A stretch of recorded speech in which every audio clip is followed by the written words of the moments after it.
Сәлеметсіздер ме, құрметті ұстаздар. Мен сіздермен тағы бір жаңалығымен бөліскім келіп отыр. Мүмкін бұны басқа мұғалімдер де білетін болар. Егер енді бірінші рет көріп тұрған болсаңыздар, сіздерге айтып өтейін. Сіздерге аттестацияға дайындалатын болсаңыздар, баратын болсаңыздар, телефондарыңызда Play Marketте аттестация 2020 для учителей деген бесплатно пробный тест бар. Міне Play Marketке осылай жазасыздар. Міне осылай жазғаннан кейін сіздерде осындай болып шығады. Міне бірінші тұрған. Осының үстін басып жүктеп аласыздар. Менде бұл бар, жүктеп қойғанмын. Міне оған кіргеннен кейін сіздерге көрсетейін қазір. Міне менде бұл тұр. Осындай болады. Осыны басып кіресіздер жүктегеннен кейін, және міне өзіңізге қажетті пәнді таңдайсыз.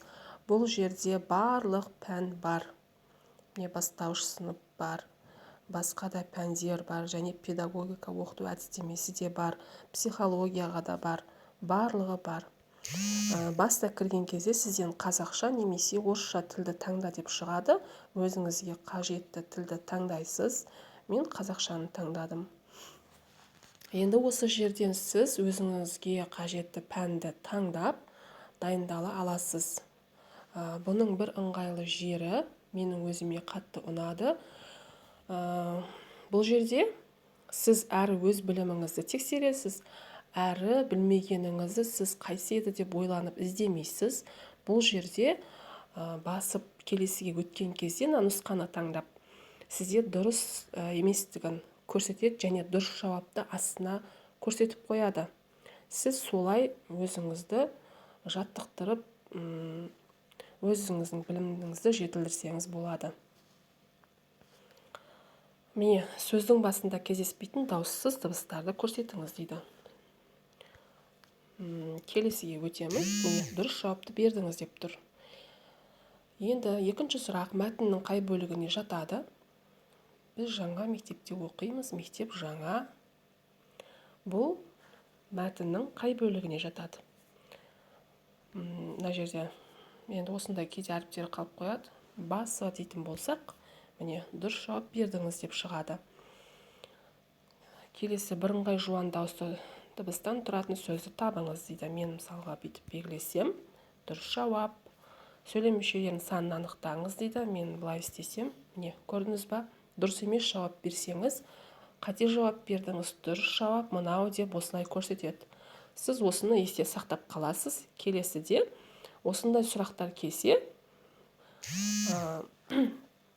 қателеспеуге тырысасыз. Маған осы жағы ыңғайлы болды. Және бұның бір жақсы жері, бұл мысалға қайтадан осы пәніңізге кірсеңіз, бір сұрақ қайталанып келе бермейді. Бұл сұрақтардың барлығы ауысып отырады. Маған сол жағы ұнады. Осылай көрсеңіздер болады. Не педагогикаға да кіріп көріңіздер. Бұл жерде де барлығы солай. Міне көрдіңіз ба? Дұрыс емес жауапты дереу көрсетеді. Сіздерге осы тегін пробный тест осылай дайындалсаңыздар болады. Менің өзіме көп көмегі тиді. Мен осы арқылы дайындалып, тесттен жақсы балл жинап шықтым. Сіздерге де осы тест арқылы дайындалып, пайдасы тиіп, тесттен өтіп жатсаңыздар, қуанышты боламын. Егер сіздерге ұнап жатса, лайк басып каналға тіркеліп кетіңіздер. Тамашалағандарыңызға, көңіл бөліп қарағандарыңызға рахмет. Сау болыңыздар. Келесіде тағы да сіздерге пайдалы ақпаратпен бөлісетін боламын.